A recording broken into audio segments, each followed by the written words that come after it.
தமிழ் நண்பர்கள் அனைவருக்கும் வணக்கம். பிக்சார்ட் அப்ளிகேஷனை யூஸ் பண்ணி இப்போ நீங்கள் பார்க்குற மாதிரி உங்களோட பிக்சர் எப்படி எடிட் பண்ணுறதுன்னு இந்த வீடியோவில் பார்க்க போகிறோம். இந்த வீடியோ ஸ்கிப் பண்ணாமல் ஃபுல்லாக பாருங்கள்.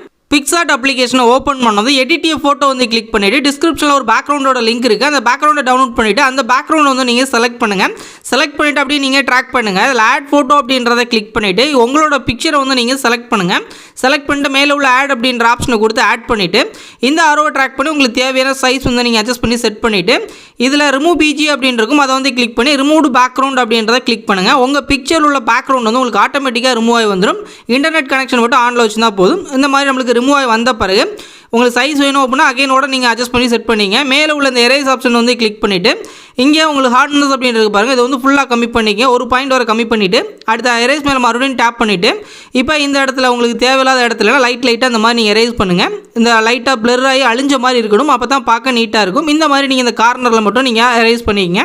இப்போ நான் இந்த மாதிரி எரேஸ் பண்ணியிருக்கேன். இந்த மாதிரி நீங்கள் எரேஸ் பண்ணிவிட்டு அடுத்ததாக பார்த்தீங்கன்னா மேலே உள்ள டிக் ஆப்ஷன் வந்து கொடுத்துட்டு அகைன் உங்களுக்கு சைஸ் வந்து அட்ஜஸ்ட் பண்ணால் கூட நீங்கள் அட்ஜஸ்ட் பண்ணிக்கலாம். இந்த மாதிரி நீங்கள் அட்ஜஸ்ட் பண்ணி செட் பண்ணிவிட்டு மேலே உள்ள டிக் ஆப்ஷன் வந்து கொடுத்துருங்க. இந்த பார்ட் நீங்கள் கரெக்டாக பண்ண பிறகு அடுத்து நீங்கள் ஸ்டார்டிங்க்கு வந்துட்டு இதில் எஃபெக்ட்ஸ் அப்படின்னு இருக்கும், அதை வந்து நீங்கள் கிளிக் பண்ணிவிட்டு இங்கே அப்படியே நீங்கள் ட்ராக் பண்ணுங்கள். இதில் ஆர்டிஸ்டிக் அப்படின்னு இருக்கும், அதை வந்து கிளிக் பண்ணி இங்கே ஆயில் பெயிண்டிங் அப்படின்றத கிளிக் பண்ணுங்கள். கிளிக் பண்ணிவிட்டு அகைன் அது மேலே டேப் பண்ணுங்கள். டேப் பண்ணிவிட்டு இதில் ஃபேட் அப்படின்றதில் கரெக்டாக வந்து ஒரு 50 பாயிண்ட் வந்து நீங்கள் செட் பண்ணிங்க. மேலே உள்ளது வந்து 25, கீழே உள்ளது வந்து 50. இந்த பாயிண்ட் வந்து நீங்கள் செட் பண்ணிட்டு மேலே உள்ள இந்த மெர்ஜ் ஆப்ஷனை கிளிக் பண்ணி மெர்ஜ் பண்ணிவிட்டு அடுத்து நீங்கள் ஸ்டார்டிங்க்கு வந்துட்டு இந்த எஃப்எக்ஸ் அப்படின்றத கிளிக் பண்ணி HDR1 அப்படின்றத கிளிக் பண்ணுங்கள். கிளிக் பண்ணிவிட்டு இங்கே ஃபேட் அப்படின்றதில் கரெக்டாக ஒரு 70 பாயிண்ட் வந்து அட்ஜஸ்ட் பண்ணிங்க. இந்த வேல்யூ வந்து அட்ஜஸ்ட் பண்ணிட்டு அடுத்து சேச்சுரேஷன் அப்படின்னு இருக்குல்ல, அதில் வந்து ஒரு 10 பாயிண்ட் வந்து கலருக்காக அட்ஜஸ்ட் பண்ணிங்க. அன்ஷார்ப் அப்படின்றதுல 50 இருக்கும், இது வந்து ஒரு 35 மாற்றிங்க. கரெக்டாக இந்த பாயிண்ட் வந்து அட்ஜஸ்ட் பண்ணிவிட்டு பிளர் அப்படின்னு இருக்குது பாருங்கள், அதுலேயும் பார்த்தீங்க அப்படின்னா கரெக்டாக ஒரு 65 பாயிண்ட் வந்து நீங்கள் அட்ஜஸ்ட் பண்ணிங்க. இந்த வேல்யூ வந்து இதில் வந்து அட்ஜஸ்ட் பண்ணிவிட்டு மேலே உள்ள இந்த மெர்ஜ் ஆப்ஷன் வந்து கிளிக் பண்ணி மெர்ஜ் பண்ணிக்கங்க. அடுத்ததாக அந்த ஷார்ப்பன் அப்படின்னு இருக்கும், அதை வந்து நீங்கள் கிளிக் பண்ணுங்கள். கிளிக் பண்ணிவிட்டு இங்கே உங்களுக்கு நீங்கள் ஃபுல்லாக அட்ஜஸ்ட் பண்ணிங்க அப்படின்னா நார்மலாகவே இருக்கிற மாதிரி தெரியும். இதை வந்து கம்மி பண்ணிங்க அப்படின்னா உங்களுக்கு டீட்டெயில்ஸ் வந்து நல்லா கிடைக்கும் உங்களுக்கு. இது வந்து உங்களுக்கு தேவையான அட்ஜஸ்ட் பண்ணிங்க. இப்போ நான் வந்து பார்த்தீங்கன்னா ஒரு 40 பாயிண்ட் வந்து அட்ஜஸ்ட் பண்ணிவிட்டு மேலே உள்ள இந்த மெர்ஜ் ஆப்ஷன் வந்து கிளிக் பண்ணிடுறேன். அடுத்து அப்படியே நீங்கள் ட்ராக் பண்ணிங்கன்னா இதில் வந்து ஃபிலிம் 2 அப்படின்னு இருக்கும், அதை வந்து நீங்கள் கிளிக் பண்ணுங்கள். கிளிக் பண்ணிவிட்டு இதுலேயும் பார்த்தீங்கன்னா ஃபேட் அப்படின்றதில் ஒரு 70 பாயிண்ட் வந்து அட்ஜஸ்ட் பண்ணிக்கங்க.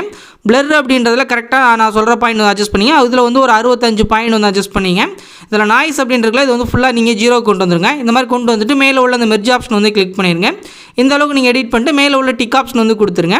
அடுத்ததான் இந்த டூல்ஸ் அப்படின்ற இந்த ஆப்ஷன் வந்து கிளிக் பண்ணிவிட்டு இங்கே கிராப் அப்படின்ற ஆப்ஷன் வந்து கிளிக் பண்ணிட்டு அப்படியே நீங்கள் ட்ராக் பண்ணுங்கள். இதில் போர்ட்ரைட் அப்படின்னு இருக்கும், இதை வந்து நீங்கள் செலக்ட் பண்ணிட்டு உங்களுக்கு தேவையான அட்ஜஸ்ட் பண்ணி உள்ளே கொண்டு வந்துட்டு இப்போ உங்களோட பிக்சர் வந்து உங்களுக்கு தேவையான அளவுக்கு கரெக்டாக அதில் சென்டரில் இருக்கிற மாதிரி நீங்கள் செட் பண்ணிங்க. இந்த மாதிரி செட் பண்ணிட்டு மேலே உள்ள டிக் ஆப்ஷன் வந்து கொடுத்துருங்க. அடுத்ததாக அதில் ரீடச் அப்படின்னு இருக்கும், அதை வந்து கிளிக் பண்ணிவிட்டு இங்கே HD போர்ட்ரைட் அப்படின்னு இருக்கும், அதை வந்து கிளிக் பண்ணுங்கள். உங்களோட இமேஜோட குவாலிட்டி வந்து இன்னும் உங்களுக்கு இம்ப்ரூவ் பண்ணி கொடுக்கும். அதுக்காக தான் இதை நீங்கள் ஆன்லைனில் மட்டும்தான், அதாவது நெட் கனெக்ஷன் இருந்தால் மட்டும்தான் பண்ண முடியும். நெட் ஆன் பண்ணிவிட்டு இதை வந்து ட்ரை பண்ணுங்கள். அடுத்து இன்டென்சிட்டி அப்படின்றதில் ஃபுல்லாக வந்து 100 வந்து செட் பண்ணிவிட்டு இதை அட்ஜஸ்ட் பண்ணி பாருங்கள். இந்த பிஃபோர் அண்ட் ஆஃப்டர் வந்து அட்ஜஸ்ட் பண்ணி பாருங்கள். பிக்சரோட டீட்டெயில்ஸ் இன்னும் கொஞ்சம் நல்லா உங்களுக்கு க்ளீனாக இருக்கும். இந்த மாதிரி அட்ஜஸ்ட் பண்ணிவிட்டு மேலே உள்ள டிக் ஆப்ஷன் வந்து கொடுத்துருங்க. நம்மளோட ஃபோட்டோ வந்து கம்ப்ளீட்டாக எடிட் பண்ணி முடிச்சாச்சு. மேலே உள்ள டவுன்லோட் சிம்பிள் வந்து கிளிக் பண்ணிவிட்டு இங்கே சேவ் அஸ் JPG அப்படின்ற இந்த ஃபார்மெட் வந்து செலக்ட் பண்ணி இங்கே சேவ் அப்படின்ற ஆப்ஷன் வந்து கொடுத்துருங்க. உங்கள் கிளரில் சேவ் ஆயிரும்.